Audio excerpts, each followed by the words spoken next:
assignment problems, I had said that there is a resistor network in which sigma 1 and sigma 2 are the conductances of the two types of resistors, and it said that T1 is the rate at which the bulk conductance varies near critical point. This is like saying that the rate at which the volume increases with radius of a sphere. You know, when I say rate, it means a power law, the power law by which the radius, volume increases with radius. It's not really a slope. It's not, so the slopes are either 0 or infinite or some such thing. So that's not what we are discussing. We are discussing the power laws of this, the rate at the power law with which it diverges, the conductance diverges on one side, or the power law by which it goes above 0 on the, like that. Okay, so that is the end of that comment. So today I would like to discuss, so in the last lecture we discussed the percolation problem on the Bethe lattice, and we were very lucky, we were able to find the exact expression for the number of clusters of size S with little bit of work, but using the generating function technique. So now I would like to do the same thing for a more conventional graph, because the Bethe lattice seems like an artificial graph constructed to make the problem soluble. I think that is actually true. That is how it was constructed, to construct a problem with many sides which is soluble easily, for which I can use some approximation techniques, ad hoc approximation techniques I make, and then I make a lattice on which that technique becomes exact or some such thing. So anyway, so what we will do now is to take a different problem on which I will still like to solve how many clusters are there of this size. That's a basic percolation question. So the general topic is called percolation theory and animal problems. So this one is an animal problem. So directed animals. So it is not very different, it is the same percolation problem, except that I have the constraint that the bonds are always only in the forward direction, plus x or plus y. Okay? So then if you start at a site, there is a path to go to some other point only if it is in the positive first quadrant. In other places you cannot go. So the notion of connectivity becomes not a reciprocal connection. If A is connected to B, B is not connected to A necessarily. Then when you define a cluster, you have to say cluster originating at one point, and it will be different from cluster originating at some other point. Okay, so that's not very problematic. So anyway, so now I say that here is the, here is the square lattice, and I construct a cluster starting at the origin. There is nothing on the left and below because they don't come into picture. The cluster starts at the origin and it grows in the positive quadrant. How many ways can I make a cluster of size S? That is the number of clusters of size S. So it's very easy to see that when S is 1, these, you got to put a particle at the origin, the cluster is of size 1. When S is 2, then there are 2 ways you can do it. The next one is 5, which also I am able to do without doing any pencil and paper.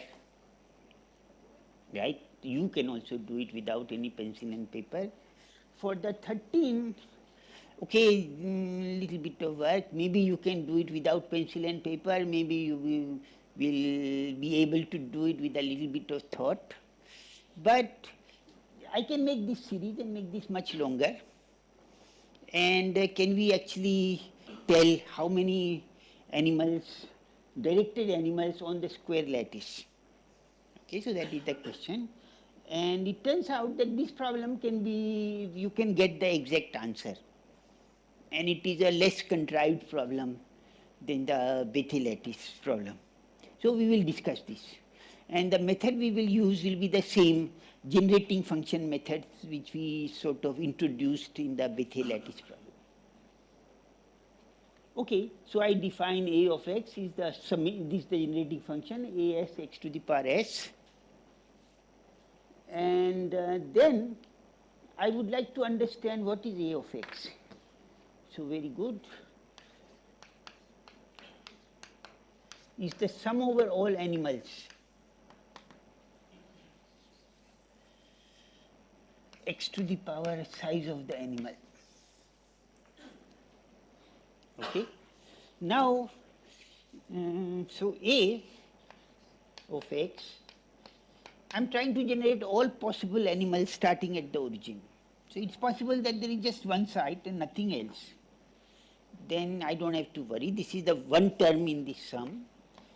Then you can have something where this origin is here and this site is occupied and this site is not occupied, and there is some clusters growing from here. Or it could be that this site is occupied, this is unoccupied, this site is occupied, and there is a cluster which grows like that. Okay? Or it could be, this is the only other case, is that both of these sites are occupied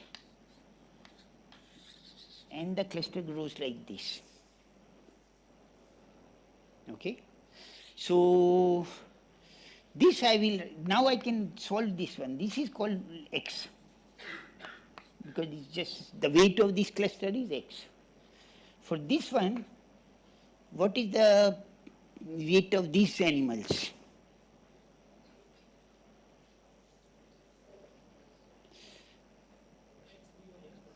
Sorry?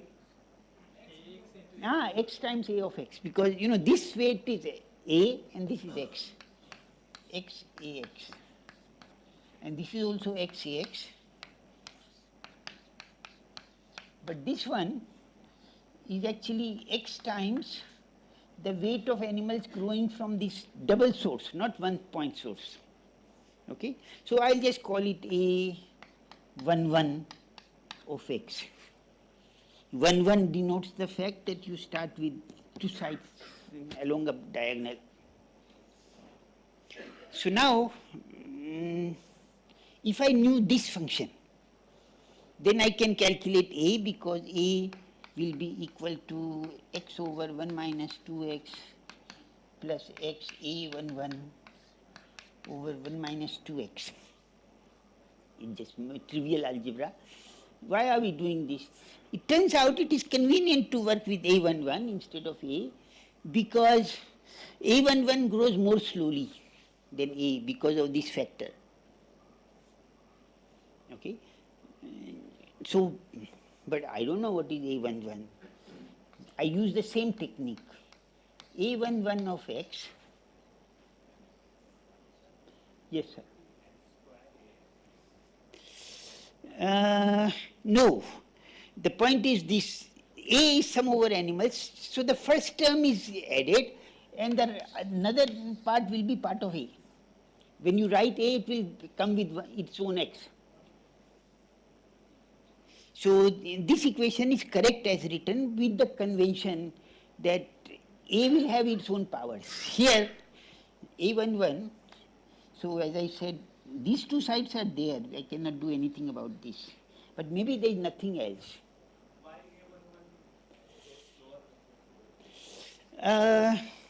So, if you look at this and write a11 as a power series, and then write divided by 1 minus 2x. 1 minus 2x also is a power series with 1 plus 2x plus 4x squared. And then multiply them out. Then you will get power series for a. Clearly the powers will be bigger than the powers for a11, because of the, you will multiply by 2 to the power something, then add up. Okay, just that much. Okay, so what we are doing here is we are actually doing, I summed over all animals, but I am using partly the fact that if I have these kinds of graphs, they are easy to sum over by. I don't actually mechanically count it, I count it efficiently by saying, but this is the same as old problem. Then there is some residual which is the extra bit which I have to worry about. So I am worrying about the extra bit. If this term was not there, the answer would be this and it will be easy. Okay? Okay, so A11 is this, or maybe these two things are there, and on the next layer this site is occupied and there is a cluster. Okay, or maybe these two are there and this site is occupied and there is a cluster.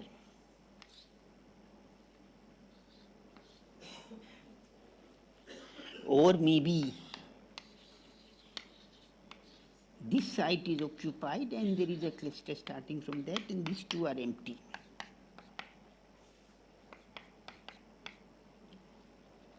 Okay, and of course there are more terms, because starting with this, maybe these two sites are occupied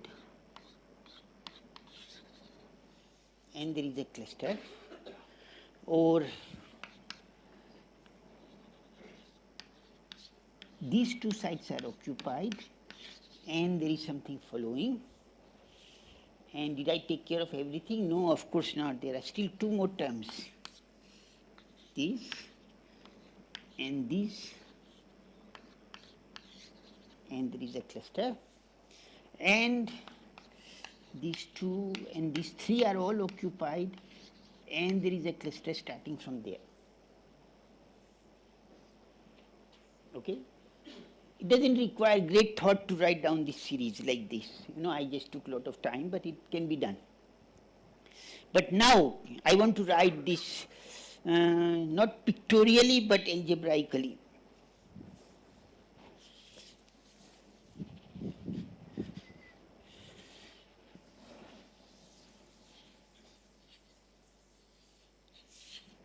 So starting from here, A11 is equal to x squared.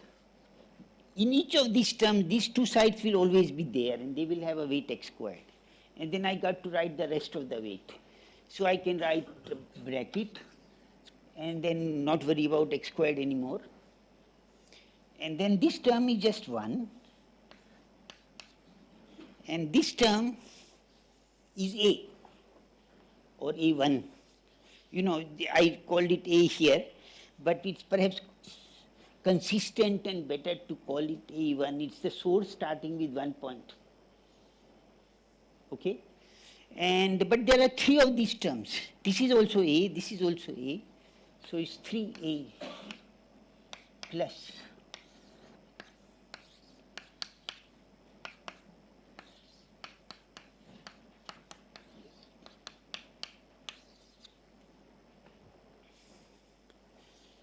okay. Is this clear? Because this one is A11. So now A11 can be expressed in terms of A11, but this is not a problem. This A1 is also expressed in terms of A11, but these are new objects. Okay? So I got to write equations for these. When I write equations for these, I will get even more newer objects, more complicated, and then more complicated and more complicated. So there is a hierarchy of equations. Each term involves higher order correlation function. So it is generally called BBGKY hierarchy.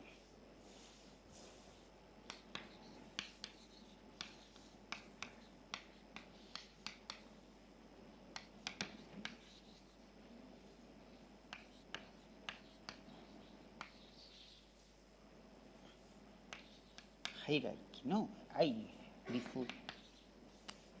I did not understand this line that you have written from this diagram. Okay, so this is x squared. Firstly, all possible animals can be in one of these 8 types. And don't you think the last one is not the connected one? Sorry. Is the next layer. I drew 3 sides and they are obviously connected to the previous layer. And so each thing which is counted here comes exactly once in one of those terms and never again. How are you sure that there are no more terms? Because I took all possible configurations of the next line. Next line has only 3 sides. There are only 8 possible choices. And I took all the 8 terms. Okay. So this is called Bogolivo, Bourne, Green, Kirkwood, Yvonne. These are very famous people, and I guess what it means is that all these 5 people didn't work together. Tugulev was perhaps in uh, Russia, and these people were elsewhere. These things are not very, very hard, so they discovered it independently. Okay, and so if the idea is quite simple, a lot of people discover it independently.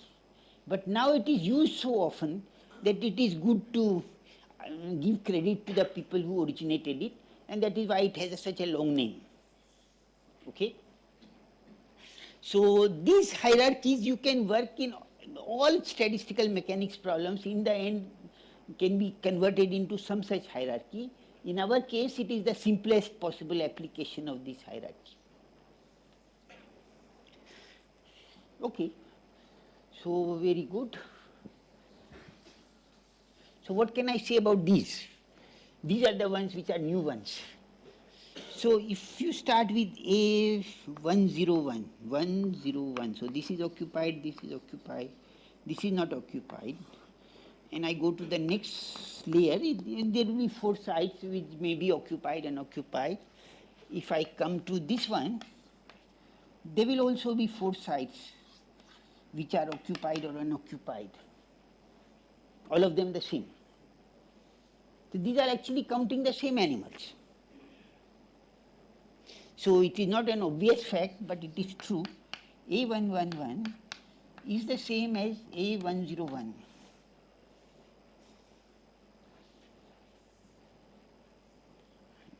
Small mistake. If you take the first site, that is different, but everything else is the same in counting. So this is correct. And so now I can count one of these, let's say this one, and then work further and write next layer. It's not very hard work, I can write the next one in about 2 minutes and the next one after that in about 5 minutes. So, if I work for a full day, I can go up to some level. But it won't get very far, it will still go up to 5th level, 6th level, then I'll get tired and bored and I will not want to do anymore. Okay, but anyway, so this is a hierarchy and I want to solve, so I imagine that I've actually written down all these equations. And then can I solve them? This is my question. Okay, and so I just write this equation now, the more general one at the next level. So there is a source C, which may be like this.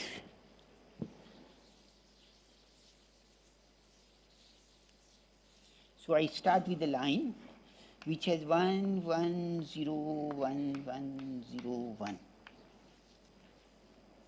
And then it will have some stuff going beyond it.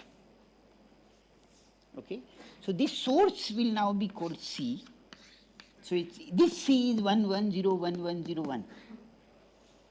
Corresponding to this C, there is the next layer in which some sites are, I want to make this a 0.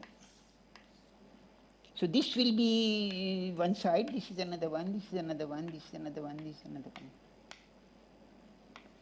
Okay?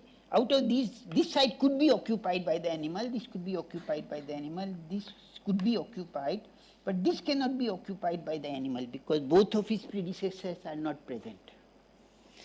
But this one can be occupied by this below, and this one can be occupied, and this is 0, but this one can be occupied from here and here. So in the next layer, there is some set of sites which can be occupied and some set of sites which cannot be occupied. And I can easily write down this next layer as soon as I know what is C. Okay? And then I will call, this one is C prime. And C prime has lots of choices still. Is 2 to the power, the number of possible choices. That many sources. Right? So that is what is written here. You write the generating function for this will be x to the power, how many sites are here, and all other powers will be included in the remaining weight. And you just sum over C prime, all possible sources C prime, and animal with size C prime. C prime has to be consistent with C. So if I start with 1, 0, 0, 0, 1 like this can be there, this can be there, this cannot be there, this cannot be there, this can be there, and this can be there. So C will consist of 4 possible sides and 2 to the power 4 terms. Okay, very good, it's straightforward. And so this is the equation.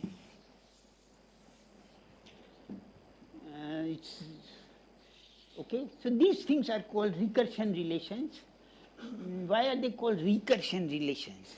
Usually recursion is something when, I know if I want to write n factorial is equal to n into n minus 1 factorial. Sorry.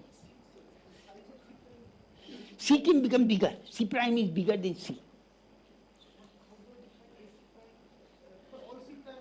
All C prime consistent with C. I said it orally, I didn't write it. All C prime consistent with C.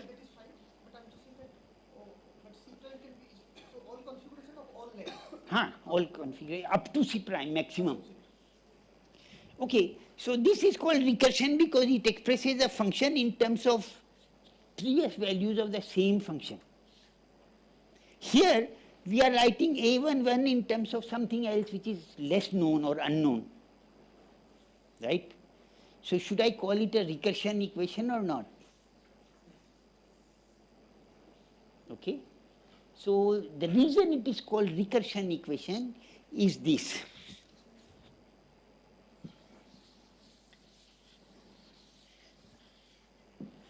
So I will write this first previous equation. A1 is equal to x into 1 plus 2x a1 plus x squared a11. So I will write a1 of s, which is the number of animals of size s with source a1.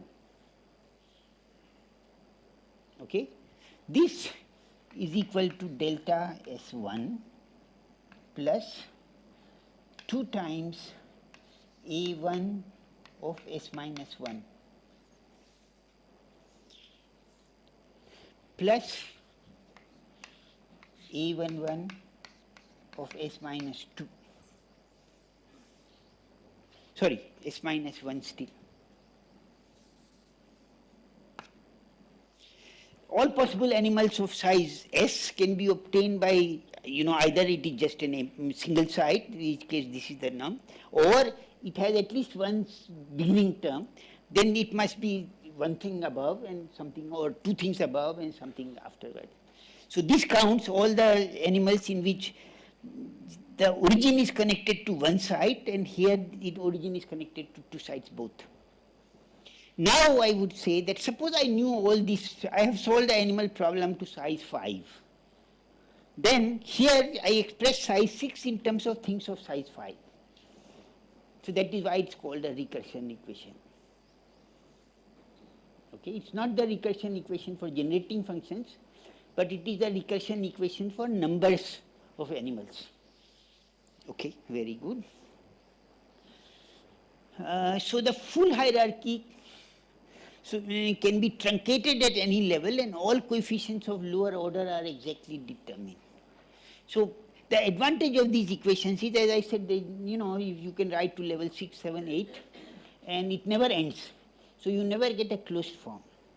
But if you say that I only want things up to order 10, then it will turn out that if I want to write a1 is equal to something, something, something, plus x to the power 10 multiplied by a1 0 0 0 0 0 1 1 0 1 or some such thing. Okay, then I can say, look, if I only want this thing will be some powers of x, 4 or some more, and this is already x to the power 10, this term will not contribute to order x to the power 10. So you can truncate the hierarchy, you can drop all the higher order terms, and the result will be correct 2 orders lower than whatever you have dropped. They will not be modified. Okay, so that is what it says. The full hierarchy can be truncated and all the coefficients of lower order are exactly determined. But that doesn't solve my problem, because still I have a coupled set of, for this AC of x, there is an infinite number of functions, and I have to determine all of them. And the way to determine them now is to,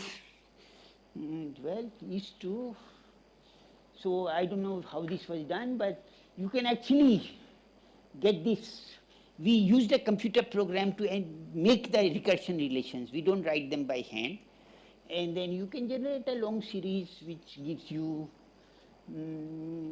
these kinds of answers. So when I get to this one, I don't write a recursion equation for this. I just determine it to 5 more particles added to this source. How many ways can it be done? That can be done by Martin's algorithm.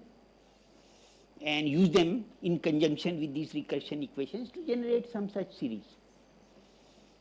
Okay?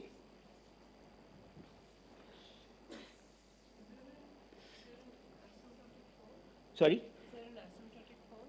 Yeah, sure. We will get to it. All these numbers can be exactly determined. There is a formula for them, but right now we are just saying that you can actually determine them by brute force at some level. And if you want closed form formulas, they may be also found. But so in order to do this better, what I will do is I will start with a totally different problem and then show that these 2 problems are exactly the same actually. And the second problem is easy to solve. Then we first solve the second problem, then go back and solve the first problem. Okay, so the second problem is called growth of mixed crystals. You take some solution in which you put sodium chloride and potassium chloride. They dissolve in water. And sodium chloride and potassium chloride form simple cubic crystals. And when you put them together, they form what is called a mixed crystal, in which some atoms are sodium, some atoms are potassium. In other cases, there is some kind of separation and only one kind of thing becomes crystalline and the other stays in the solution or some such thing. But at least in this case, it forms a mixed crystal. So I am making some model of how the mixed crystal forms. And the model is like this. So there is, the growth in the model occurs layer by layer. There is a bottom line which gets filled. Yeah, just one second. Yeah. Just going back to the. Yeah. This one? Yeah. This one? This one?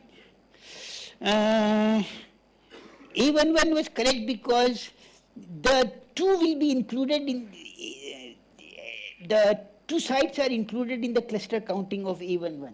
It will be x squared times something. The leading term is x squared.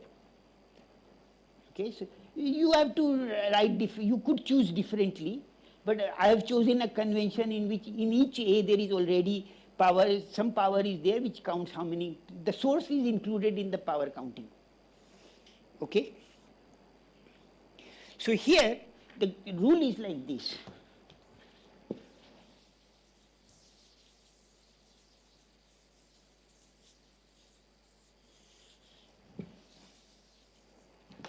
You start with a line and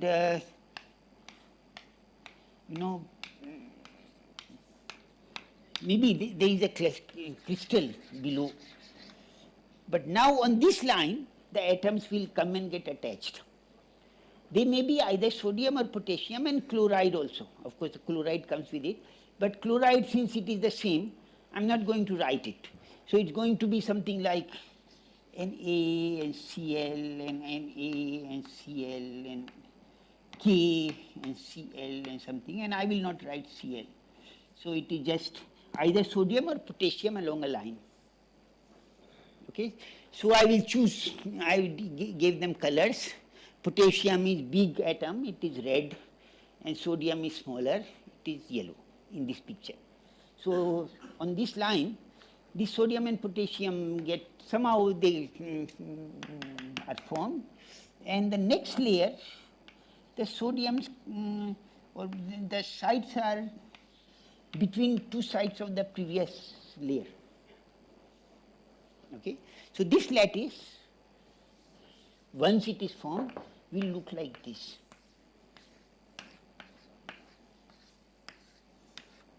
That is where the sodium and potassium atoms sit, and other places are taken by chlorine. So this is actually a square lattice, but it is a tilted square lattice. So it can be, I can label, I have to label these sides. I can label them X like this and Y like this, but I won't do this.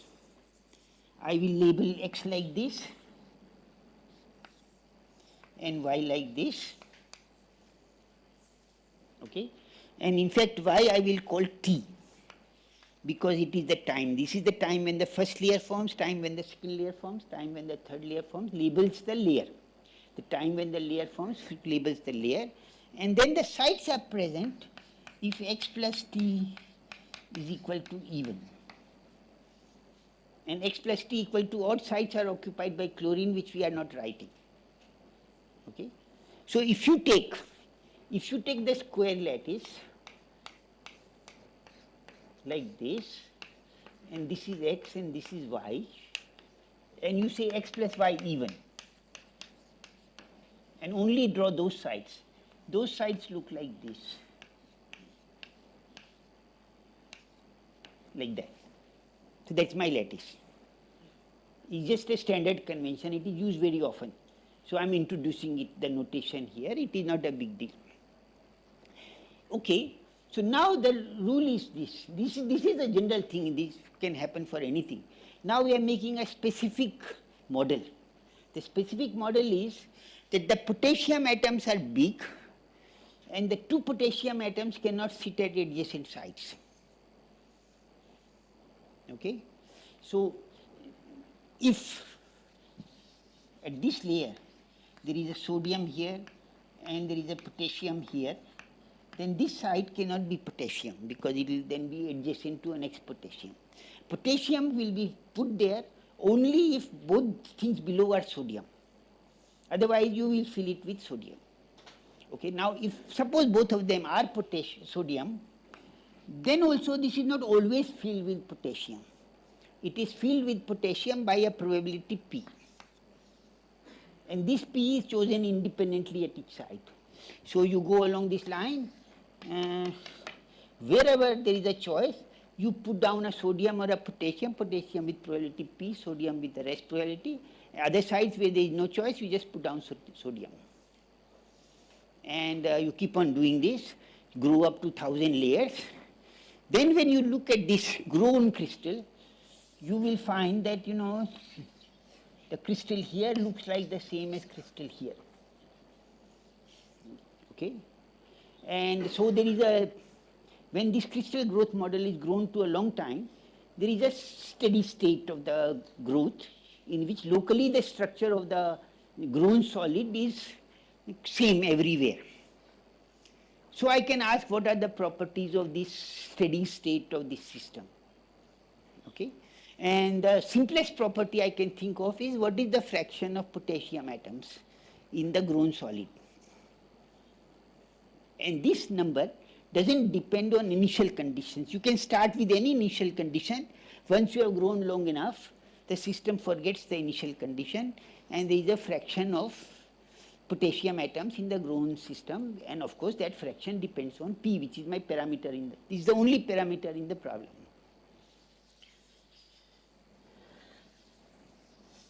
Okay. So this is the model, and the question we ask is what is rho of P is equal to fraction of sites occupied by K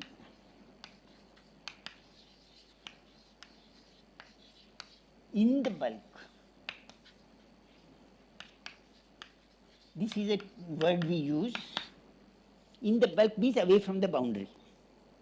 So whatever initial conditions I have will affect the answer in the beginning, but later on it will become the same, and so that will be called away from the boundary effects. Okay, very good. So we want to determine rho of P. Small probably it gets frozen, right? That's very small. No, nothing gets frozen because everything grows further. Next layer is always there. Everything becomes red then. So once this layer is there, it is frozen. It doesn't move. Atoms, once they are there, they are just put there forever. They are not moving. No, in the sense that there is a finite probability everything can become red and then it will not grow. Right? No, it always grows. Even if everything is red, next layer will be everything yellow. Yellow can grow.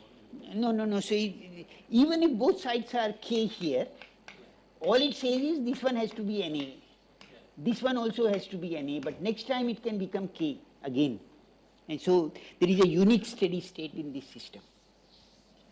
Okay, so now I want to determine this function, and my way of doing this is the same as before. No, I know very few techniques, I just keep on using them again and again. So I will write BBGKY hierarchy for this problem. Okay? So BBGKY. So I go to some height and I say what is the probability this site is K? Okay? So this probability will be K if both things below are Na. Okay? And then it will occur with probability P. Okay? So it says, so I will say probability of 1. K will be denoted by 1, Na will be denoted by 0.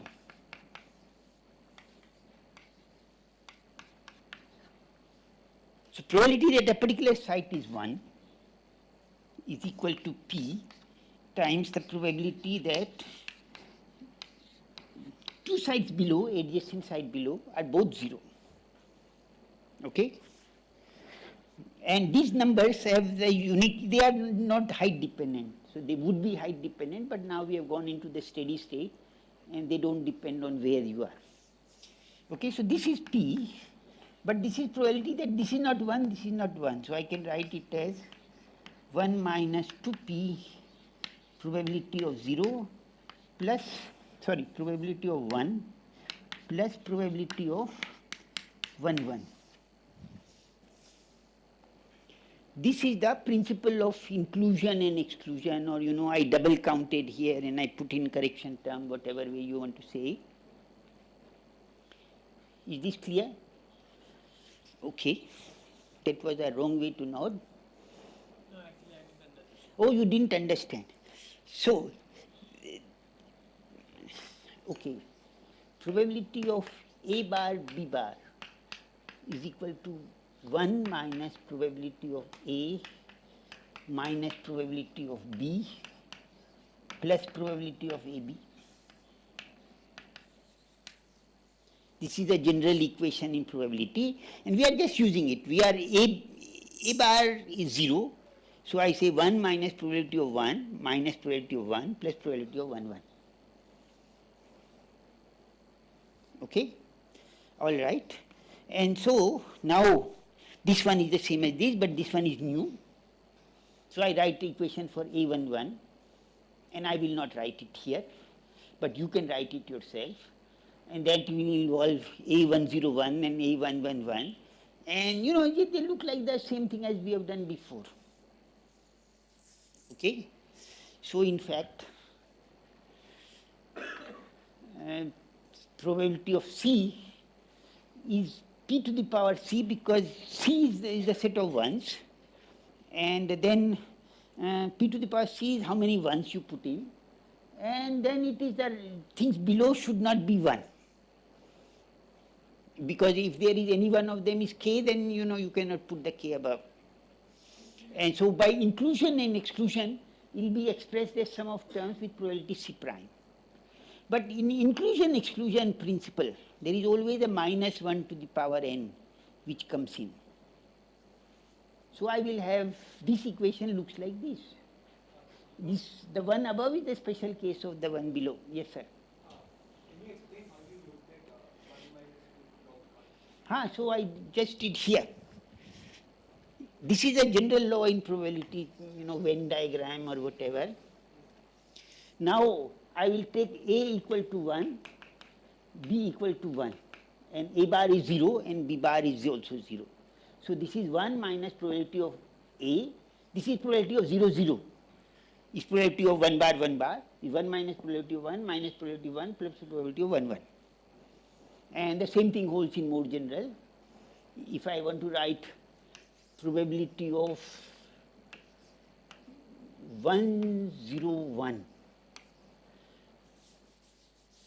will be 1 minus probability that this last probability of 1 in the end minus the probability of 1 in the beginning plus the probability of 101.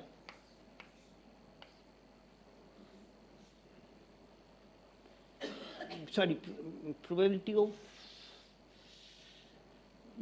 probability of both ones. But there will be terms in when you're writing probably of 101 by terms. Yeah. There will be 1 terms, 90. So the claim is this equation below, interpreted correctly, is actually correct. It is a summation over C prime. And what term should I sum over? All the ones which are consistent with the summation. It doesn't write everything. But there is a way to understand what the summation over C prime means, which is actually quite obvious. I'm just saying that the notation is not fully self-evident. It is a convention. And I'm not writing everything in a way which makes everything perfect, because it just messes up the equation. Right now the equation is looking good, clean, but you have to leave something for your... There is a context in which the equation is written, and the context is not fully specified in the equation. So this is not... Maybe some mathematician will not like this equation because I don't say what is C prime. What is summation over C prime. That I'm so speaking out, but I'm not writing. Okay? So it says here, where the sum over C prime is over all possible occupation of sites that are predecessors of the occupied sites in C. So, suppose my C is 1, 0, 1. Then below it are these sites, 4 sites. All of these 4 could be occupied or unoccupied. Then summation over C prime is summation over the 16 possibilities of all these, all 0, all 1, 0, 0, 1, 1, and so on and so forth. Okay? All right. Mode of C is number of verses. Sorry? Mode of C is number of verses. Yeah, mod of C is the number of ones in C. Okay? So, but these equations, apart from slightly irritating negative sign, is the same as the equation we wrote down before. This one. And so the negative sign can be taken care of by making x negative. Because then minus 1 to the power C will be something to the power C plus minus 1. And so that is what is done here. Sorry. Yeah? No, so उसमें लिखा हुआ है. There is a precise statement. So you make an identification. Probability of C is minus 1 to the power C AC of P. Okay? Then you will see that the one of the equations becomes the other equation. Okay? It's a little bit tricky because x equal to minus P was the, of course, P was the probability of something or the other. So it's a positive number. But then x has to be negative. Okay? But in generating function, I'm not bothered if x is negative or not. It is well defined even for negative x. And so this identification is good. So if I can somehow solve the crystal growth model and find the density of the crystal growth model, then I will be able to calculate A of x by using this identification. Okay? But now comes the second observation, which is that we had this crystal growth model.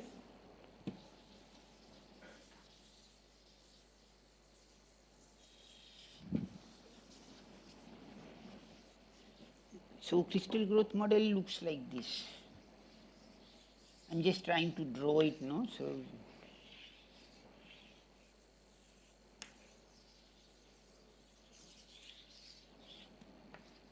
this is the space-time history plot of the system.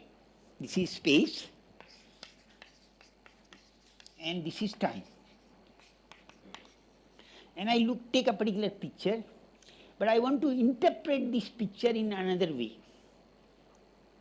I will now say that there is a line, this one. On this line, each site is either 0 or 1. But at the next time step, the odd sites in this line are evolved, and some of the ones become 0, some of the ones 0 become 1. Okay?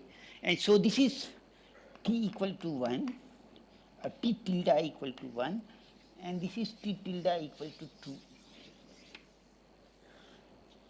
And then these sites are kept fixed, and these sites which were fixed previously are now flipped. Okay? So you think of it as a one-dimensional line which undergoes parallel or odd even evolution. At odd times, odd sites are picked and they are sometimes flipped, sometimes not. And the even time, the even sites are picked and they are flipped or not. Okay? And the rules for flipping are whatever, with some probability they are flipped, and that probability depends on the neighborhood. Okay? So very good. So these are crystal. So you can define these crystal, now they are called probabilistic cellular automata. There is a cellular automata, it grows, updates, but the update rule is local and it is probabilistic. So given some probabilistic rule, what is the long time steady state of this system? That is the general question. And in general, this question cannot be answered in closed form, in great detail. You just have to do the simulation and see what happens. There is no generic answer available for what will be the long time steady state for a general growth rule. But sometimes the growth rules have some nice property, then you can tell what is the long time steady state. So there is a condition which is known in statistical physics generally. It is called a detail balance condition. If some things are evolving stochastically, such that the rates of transition satisfy the detail balance condition, then I know what is the steady state. It's exponential minus beta h, where h is the Hamiltonian which satisfies the detail balance condition or whatever. Okay? So in this case, it turns out, and you can verify, that the detail balance condition is actually satisfied. The growth rates which are we have wrote down are such that the detail balance condition is satisfied for a particular choice of the Hamiltonian. Given a configuration, I can write down an h such that the detail balance condition will be satisfied for this h. So what is that? So these are the rules. It's a one-dimensional lattice gas undergoing parallel update or even evolution. With this transition, 0, 1, 0 becomes 0, 1, 0 becomes 0, 0, 0 with probability 1 minus p. 0, 0, 0 becomes 0, 1, 0 with probability p. Otherwise, they remain unchanged. Okay? That's all there is. Now you can check that with these rules, there is actually a Hamiltonian which satisfies the detail balance condition. And that Hamiltonian is the very simple hardcore nearest neighbor exclusion gas. Nearest neighbor exclusion condition was clear because that was put in. You could never have a configuration with nearest neighbors occupied. And all you got to add is a term proportional to number of particles. And then if you occupy or not occupy, there is a relative weight which you can adjust by adjusting mu. So the mu is a function of p. Okay. So this is the nearest neighbor Hamiltonian which satisfies this. And so the long time steady state will be the steady state of this Hamiltonian. But this is a one-dimensional Hamiltonian. And I know how to solve one-dimensional Hamiltonian problems, equilibrium state mech. So I will write the one-dimensional partition function, take derivatives, do something or the other, and get the density. So that's what it does. It says the log of the partition function. So introduce a z, which is exponential beta mu, which is p over 1 minus p, and solve this nearest neighbor exclusion gas for activity z, and get the density as a function of z. That answer is given below, and it's fairly straightforward. Okay?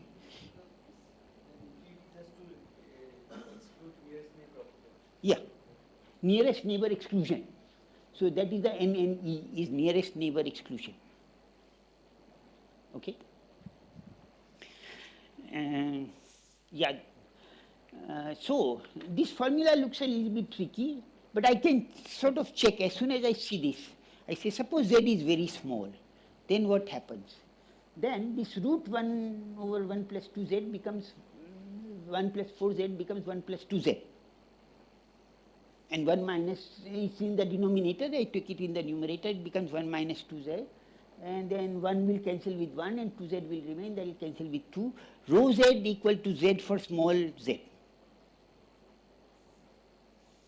Right? I think it's important to do this algebra in your head and not write down anything. It's not a big deal. You can all learn to do it. But I know that sometimes students feel that no, I have to use pencil and paper to do this small algebra. What is the behavior of this function for small z? Rho z equal to z for small plus ordered z squared terms. And this you can do in your head. Don't waste paper. No, that is very important. Okay, so rho z can be written as an explicit function of z. Converting these results to the generating function for animals, z was the function of x, right? Z was the function of p, p was minus x, and so this becomes a of x is this. Now you have this formula for a of x, you can Taylor expand, and you can check that all the series coefficients work out exactly right, the ones we wrote down before. You know those computer generated stuff, all those numbers are exactly reproduced by that simple formula. This one. Okay, very good. So I have managed to solve this particular problem by realizing that this problem becomes equivalent to a lower dimensional problem with detailed balance condition, and that problem I could solve because I know how to solve one-dimensional problems. Okay, can we go? Can we use this to do something else? So you can actually take an animal problem in 3 dimensions and see if I can use the same technique for the 3-dimensional problem. So I got to pick, yes sir. Clarify what was the transition probability, because right now the layers are growing. Yeah, so it was the probability, sorry, can you repeat your question? There was a slide where at the end there was a transition probability of the 0, 0, 0. Okay, yeah. So let us go back there.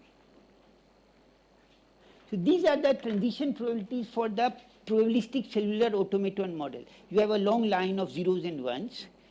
Any 0, 0, 0 can become 0, 1, 0. With the, when I am updating 0, 0, 0, I am trying to decide whether I will convert it to 0, 1, 0 or not in the parallel or site update. So in this model, at one time, if you have 0, 0, 0, this will become 0, 1, 0. Okay? And whether it is here or here or here, this is the same rule. Any 0, 0, 0 can become 0, 1, 0 with probability p at the next time. You have to imagine that this thing is filled up to here and this is not yet decided. So I will make it 1 with probability p and then go ahead with my life. Okay? Okay. So if I take a 3D lattice, then every site will have some directed bonds going out of it. So I'm taking the simplest case. like the odd even evolution we did before. So I take 4 bonds going outward. It's called the BCC lattice in 3 dimensions, body centered cubic lattice. You take a cube and put up something in the middle, and then there are 2 sublattices which are updated, odd sublattice and even sublattice. Okay. So then, given this lattice, you can form directed animals on this and see what happens. And then one can, yes. So this also looks like a surface growth model. Yeah. For P not equal to half, it's KPC. No. So what happens here is that here the surface is always flat by construction. It's everything is updated together. If I just look at this one, belly can become P, L can go to belly, right? No. So this is t equal to 1, and at t equal to 2 the surface is exactly this. There is a prescription of converting it to 2D problem, but the time variable is sort of messed up or is different. Okay. In this definition of time, the surface is always flat. There is no funny growth. But you can ask that how many ones will be present at a given time in a given area or some such thing. Those things will have their own dependence. Okay, so in fact you can check that all the analysis I did, in fact all the equations we were written down, continue to hold for this 3D problem. C and C prime have to be interpreted appropriately. Once you interpret them appropriately, those equations continue to hold. And there is an equation, which is this one. The animal generating function for the d-dimensional BCC lattice is equal to the crystal density in the crystal growth model in a d-1 dimensional lattice, where the activity is this, z equal to minus x over 1 minus x. Okay? And so, this is true for arbitrary dimension d, 2, 3, 4, 5, but the interesting point of this is that this feature, where a d-dimensional problem I wanted to solve and it becomes equal to some d-1 dimensional problem, is called dimensional reduction of the complexity of the problem. And it's an interesting phenomena which we would like to understand better, more generally. Maybe in some other problems also dimension reduction occurs, then I can study them using these techniques. Okay, so this is equal to this is correct, but what is this d-1 dimensional nearest neighbor exclusion gas problem? That problem is that you have a 2-dimensional lattice. Now I wanted to do the 3-dimensional problem, but it got reduced to a 2-dimensional problem where there is a square lattice and you occupy sites. But if you occupy a site, the nearest neighbor site cannot be occupied. That's the condition, nearest neighbor exclusion gas. So what is the rho as a function of z in this case? Turns out this problem people have studied it. It's some Ising model with nearest neighbor exclusion. It is not solved exactly. Nobody knows the exact solution.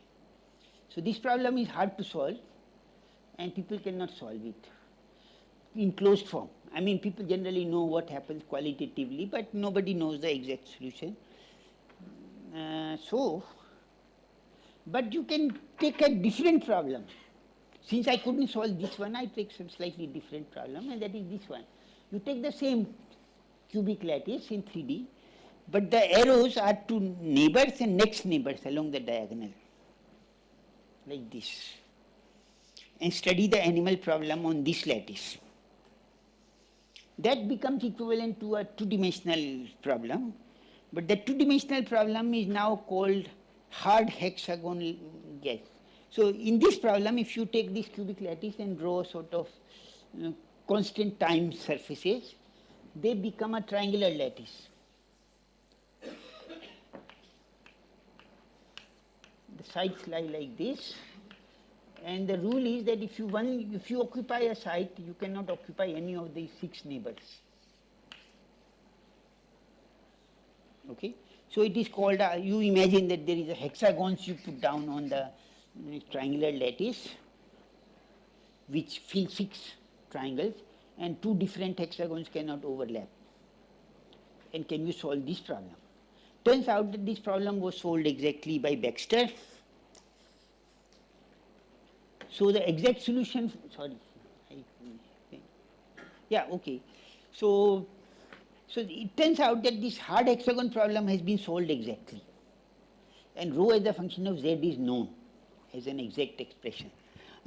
Unfortunately, that formula is a bit complicated. So this is just like I was lazy to actually copy down all these complicated formulas. So I just took a photograph and reproduced it here. He says set gx equal to this. It's a funny function of x, right? And then z is defined as by this equation number 3, z equal to minus x g of x to the power 5. So it's reparameterizing z in terms of x, new variable x in terms of z. And then the partition function per site is written as a function of x, not directly as a function of z, but it is nicer to express it as a function of x, and that is the formula for x. Okay? And there is one formula for z less than zc, and there is a different formula for z bigger than zc. Now you have to be Baxter to be able to make this change of variables. Ordinary people may not be able to make a guess that I should change variables to x given by this equation. Okay, of course, yes sir.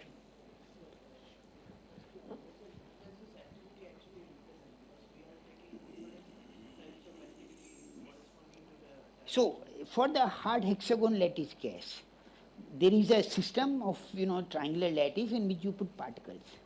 There is a density of particles, which is an adjustable parameter. Corresponding to a given density, there is something called chemical potential, which is a conjugate variable to the density in thermodynamics. And activity is just the activity of that hardcore lattice case. Usual definition. ds by d rho is mu or some such thing. Okay, so, but Baxter is very smart, but these functions g of x are actually called Hardy-Ramanujan functions. So they were studied by other people. They are generally modular functions. He is very smart, but there is some history to why this particular choice of variables was tried rather than something else. It is not totally arbitrary. Of course, I don't know enough about modular functions, but somebody who knows might immediately see, yes, I should make a change of variables to x, and then it will work out. Okay? So we will not need all these complicated formulas just now, but it turns out that if you use these equations, you can express rho as a function of a as a function of x, and you can check that the number of animals grows as here, sorry. C lambda to the power s to the power minus theta, lambda is this number and theta is that number. Okay, that algebra I am not doing here. I think it will take too much time and it won't be much use to actually work out this expression from these complicated equations. You can go back and read Baxter's paper, and even he will not give all the algebraic details, and you will be expected to work them out yourself. But he will give some details. It will help. But right now I am not doing it in class here because I will do something else. Okay, so now we are actually finding the solution of this problem to another problem in statistical physics, which is called the Lee-Yang theory of phase transitions. It's very important general theory, and it is good for you to know this. So Lee and Yang said that consider a box in which there are some molecules which have a hard core. So the two things cannot be too close to each other, but there can be extra interactions. But once you have something like this, then for a finite volume V, there is a maximum number of particles you can put in that volume. And the grand partition function, which is the partition function,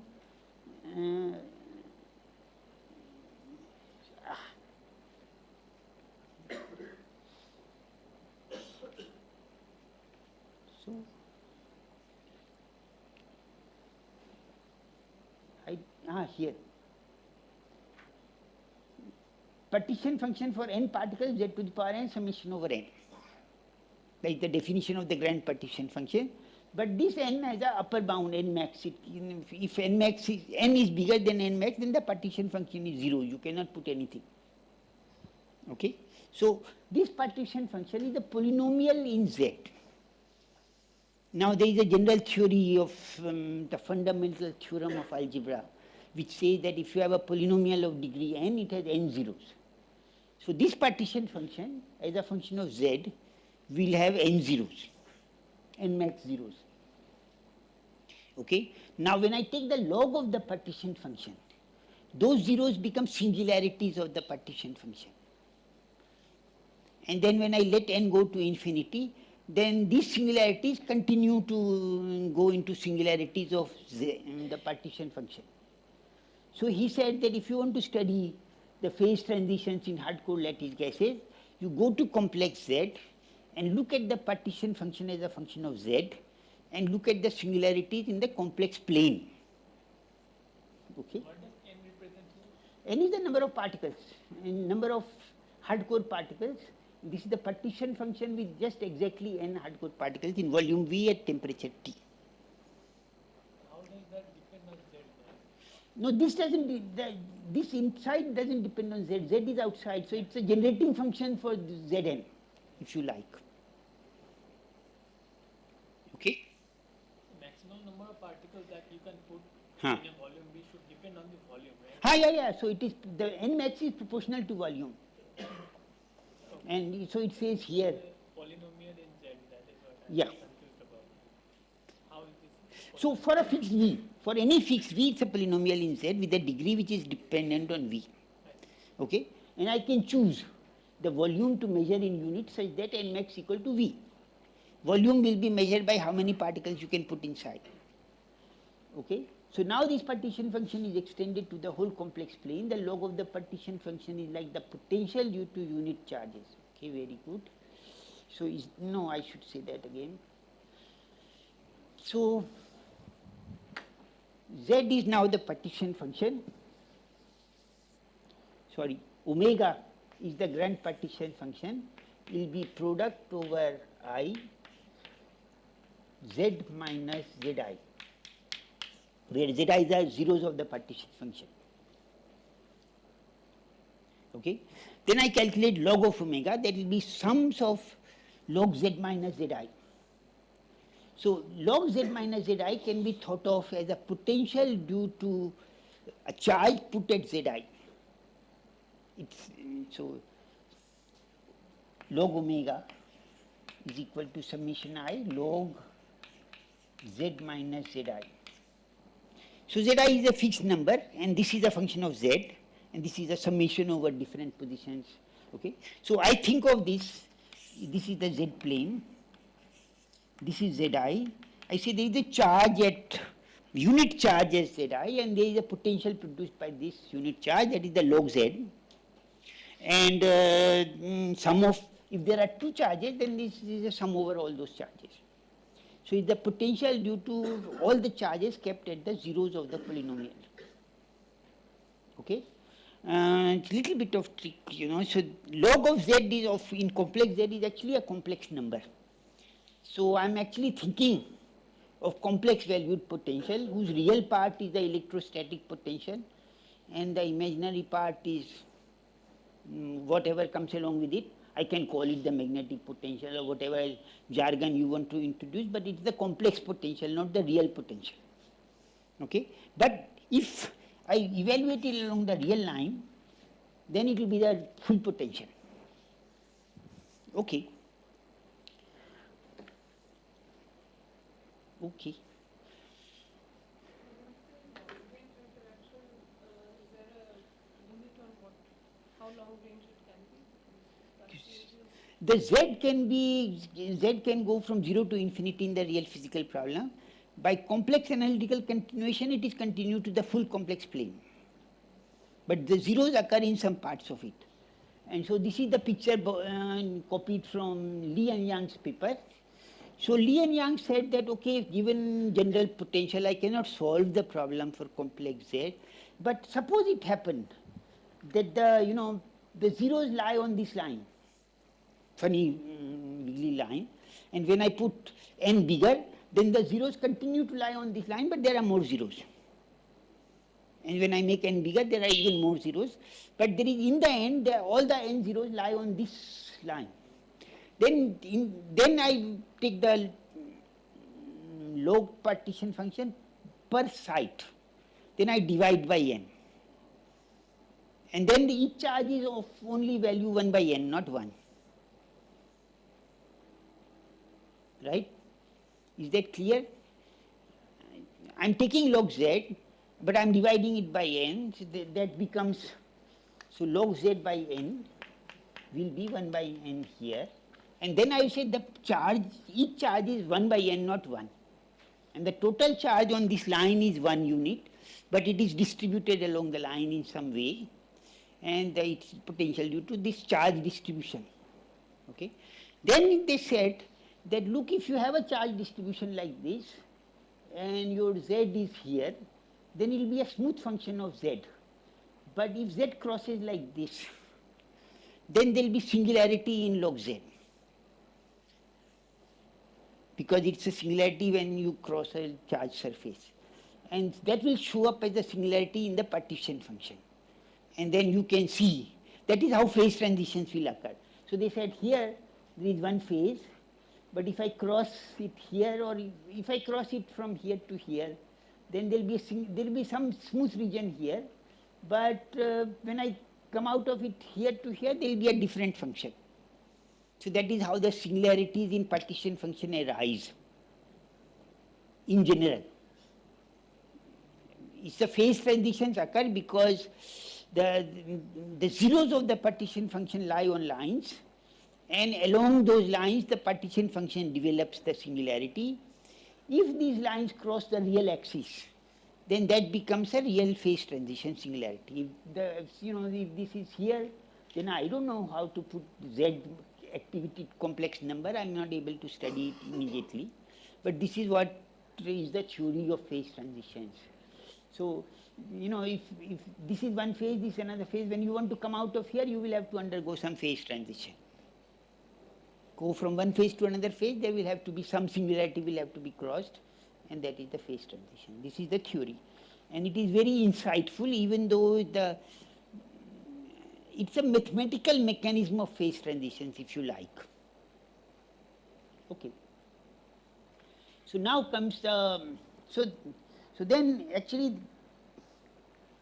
Lee and Yang also studied the problem on the Ising model, and they showed that all the zeros occur on a unit circle. But that's a separate theorem which is of not interest to us. That is for ferromagnetic Ising models. But even if you have repulsive Ising models, you can get singularity like this. And so it turns out that for anti-ferromagnetic models, the singularities, suppose I take this nearest neighbor anti-ferromagnetic Ising model, the singularities kind of lie like this. This is where the zeros occur. So there are lines of zeros, and there are end points of lines of zeros, and near the end point of line of zeros, the density of zeros has a power law form. And this power law seems to be universal, in the sense if I change the temperature, the whole partition functions will change, the zeros will change, so the zeros move. So the whole line will be in some other place. But the endpoint will also move, but the power law of singularity of the endpoint does not change. You can add a little bit of, Lennard-Jones coupling or some such thing, and it doesn't change. So whatever class of models you study, the singularity of the partition function zeros, the density of zeros at the end of the line of singularities seems to be universal. And this point was noted by Fisher, that he said that suppose I have, this is complex Z plane, I am studying hard particles, hard squares, then there are zeros, line of zeros like this. So when I make a Taylor expansion, the radius of convergence of the expansion is determined by the closest singularity. Okay, and so you can determine what that is, and in this case it turns out to be negative. The closest singularity is on the negative real line, and then the power law form decides how the virial expansion works. So that is why he got interested in finding out how does this behavior occur near this point. Okay. So then it becomes, so it turns out that the closest singularity in the complex plane occurs on the negative real axis, and this position varies with temperature, but qualitative nature of singularity is the same for different fluids, hard spheres, ferromagnetic and antiferromagnetic Ising models, Lennard-Jones fluids, whatever. The value of the exponent depends only on dimension. Okay, and at this point, this singularity is occurring here at the end point. This is a complex value of z. But just like I can calculate correlation functions as a function of z, I can calculate analytically continue these correlation functions to complex values, and at this point the correlation length actually becomes infinite, analytically continued correlation function. And so this is a critical point. And then they said, what is the behavior of this critical point? And it turns out it's quite interesting and quite simple. So this singularity is called Lee-Yang H singularity, and you can study it as a function of dimension. And so normally when you have a critical point, you have two exponents. One is called, two independent critical exponents. One is called beta and one is called nu or some such thing, and all other exponents can be expressed in terms of these. For Lee-Yang H singularity, there is actually only one independent exponent. So it's simpler. It's easier to understand, and this exponent is this power law singularity, and phi determines the behavior of the function, and only one exponent. And if we analytically continue the equation of Pz to complex values, the closest singularity should have this singularity. So with this, so there is a lot of literature on understanding this Lee-Yang H singularity as a function of z, and what we have shown is that if you calculate rho as a function of z, it has some singularity which you can determine. That will be determine the singularity of the animal generating function also. So the directed animals, if the generating function has some singularity, that singularity is related to the Lee-Yang H singularity, which is a more general structure. It doesn't refer to directed animals. Whatever liquids you have, they have all have the same singularity. Sorry? What is phi for Ising? Is the same, except at the end point of the, when this phi touches the real line, then its value changes.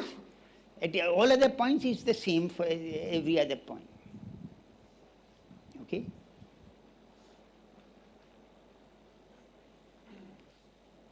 So there is an even more amazing dimensional reduction which occurs in this problem, and that is something which is, so if you take a d plus 1 dimensional undirected animals problem, which is, you said that I added direction because that made the problem easier. But if you take the undirected problem, then it turns out that it actually undergoes dimensional reduction by 2, and it becomes related to the Lee-Yang H singularity in d minus 1 dimension. D plus 1 dimensional undirected problem is equal to the d dimensional directed animals problem is equal to d minus 1 dimensional this Lee-Yang singularity. So this argument is actually rather subtle. This second dimensional reduction, it uses supersymmetry. It cannot be easily reduced to combinatoric reasoning. Supersymmetry is some very complicated stuff. You have to introduce some operators. A squared is 0, integral of A is this. But I don't know what A is. I cannot write, other than these formal rules of manipulation of the definition of A, I cannot think of A directly. I cannot draw a picture of A. At least me, I cannot draw. Maybe somebody else can draw. So I'm saying that this other people have actually tried to understand this better, and they understand, there is a paper by Bridges and Imbri, which I have actually tried to read and was not able to fully deconstruct and understand it in simple way. But anyway, so in the end, there is a relation between critical exponents. You take directed animals and in d dimensions and you calculate this animal exponent theta. It's related to the Lee-Yang H singularity exponent in d minus 1 dimensions, and it's related to the undirected animals exponent in d plus 1 dimension. Then this plus minus 1, there's some definition of shift of dimensions is involved.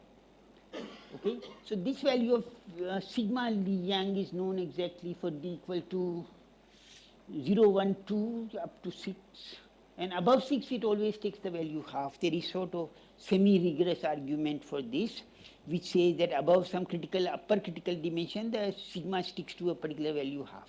So that is known. For 0, 1 and 2, these exponents can be determined, and in between 3, 4, 5, it is not known what it is. That remains an unsolved problem. Okay, so this is the end of this class.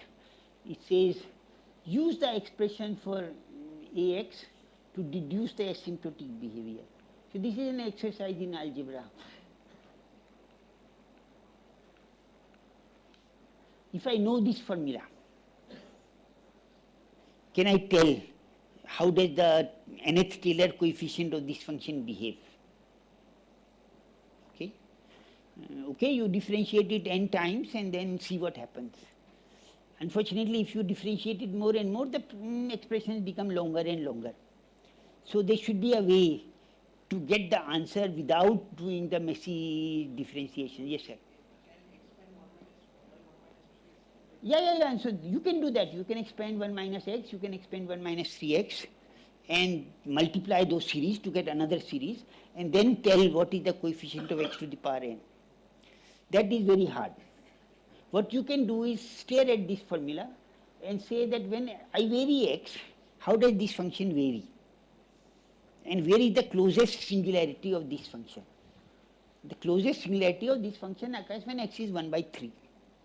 So it is a power series, which something funny happens at 1 by 3. Before that it is well convergent, above that it is not convergent. Okay, so the A of s must grow as 3 to the power s. Okay, because if I have a series summation as x to the power s, and as grows like lambda to the power s, then for all x less than 1 by lambda, the series is convergent and well behaved. Nothing funny happens. And so in this problem, for all x less than 1 by 3, it is well behaved, but at 1 by 3 there is a problem. Okay? In fact, A of x is diverging at 1 by 3. So certainly the series cannot converge at 1 by 3. So the singularity occurs at 1 by 3. So lambda must be 3. Okay? But lambda, so if a series goes like lambda to the power s, x to the power s, this will have a singularity at x lambda equal to 1.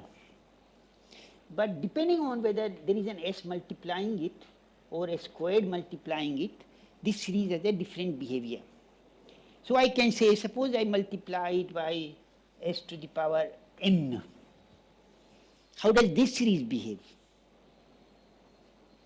This is easy to answer because you can write this series Fn as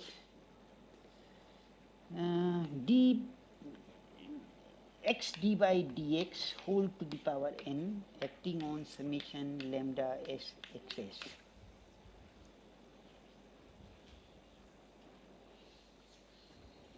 Okay, and this series I can sum, it is 1 upon 1 minus lambda x, and then I differentiate, I get different powers.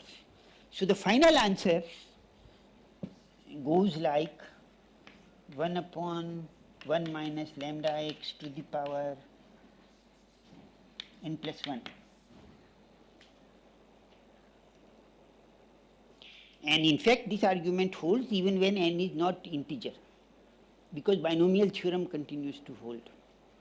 So you can take n to be a real number, and this continues to hold. So if you know how Fn behaves for x close to xc, in our case it has a square root singularity, 1 upon 1 minus 3x to the power half. Then I know what this n is 3 by is minus half, right? This n is minus half. So it tells me that this power should be minus half here. This power should be minus half. So the as goes like 3 to the power s over s to the power half. And this argument you can use for other similar series. You can just stare at the function and say, oh, its asymptotic expansion will diverge at this point and with this power. Okay, very good. So we will stop here. No, let me just ensure that there is nothing else.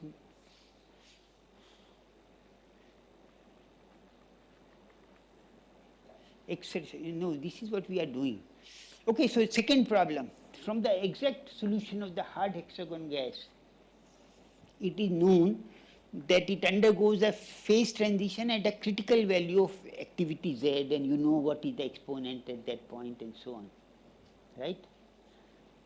So what constraints does this place on the density of zeros in the complex plane? If I know only this much, what is given in below, then what can I say about the density of zeros must to this? Okay. Actually, in this case, of course, we are very lucky because Baxter has given this funny, complex, complicated formula. Where are the zeros of this kappa?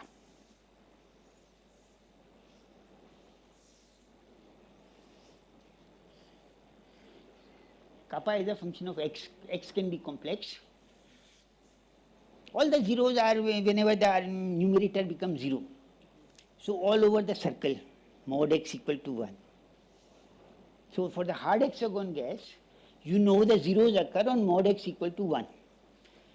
Expressed in terms of z, it will be some other curve, which is hard to determine because you have to invert that expression g as a function of z, no? I cannot do it quickly, but it can be done in principle. And so then you know where are the zeros in the hard hexagon problem fully. But I don't know whatever all this stuff is, there must be a singularity whenever there is a ZC. So you say that there is this complex Z plane. In the hard hexagon problem, at Z equal to 9 plus 5 root 5 over 2 or whatever, there must be a singularity. So the line of zeros must come up to this point and end here. So I think the line of zeros does something like this. This is I'm extrapolating based on what is known before, but I'm saying that you couldn't tell the equation of this funny curve, but you could certainly say that it must intersect the real axis on this point. It also intersects the real axis on some negative point. Okay, that point is actually the animal singularity, and behavior there determines the animal behavior. Behavior on this side determines the hard hexagon behavior. And these are two different boundaries of the general problem. Okay, so let us stop here.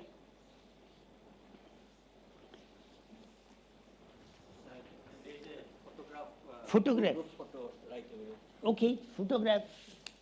And also today there is a banquet. I guess you guys have received the email. And we have also arranged for a museum visit Okay. from between 6 to 7. I think some of you have already gone last time, but yeah, they can accommodate up to 20, 25. Huh?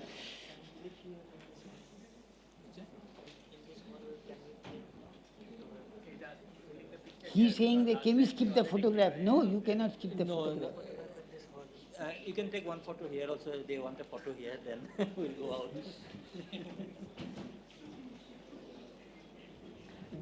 There must be lots of photos in the video, no? Are they good quality? I don't know. Can you actually? No, no. This way you just stand down.